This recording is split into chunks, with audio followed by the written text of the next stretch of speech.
Ичкеринское сражение. 1-2 июня 1842 года чеченский наиб Шаиб Мол Цейн-Тароевский разгромил войска Граби в Ичкерии. В мае 1842 года 500 чеченских воинов под началом наиба Малой Чечни Ахверды Магома и имама Шамиля ушли в поход на Кази-Кумух в Дагестан. Воспользовавшись их отсутствием, 30 мая генерал-адъютант Граби с 12 батальонами пехоты, ротой саперов, 350 казаками и 24 пушками выступил из крепости Герзель-Аул по направлению к столице имамата Дарго. 10-тысячному царскому отряду противостояло, по сообщению Зисермана, по самым щедрым расчетам до 1500 ичкеринских и ауховских чеченцев, возглавляемые талантливым чеченским полководцем Шаипом Мулой Цейн-Тароевским. Чеченцы готовились к сражению. Наибы Байсунгур и Салтамурат организовали Беной Цеев на строительство завалов, засек, ям,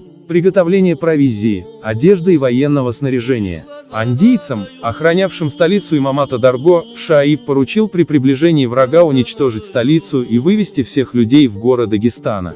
Наиба Большой Чечни Джавадхана, тяжело раненого в одном из недавних сражений, заменил его помощник Суайб Мулла Эрсиноевский. Ауховских чеченцев на борьбу с завоевателями поднимал их молодой наиб Улуби Мулла.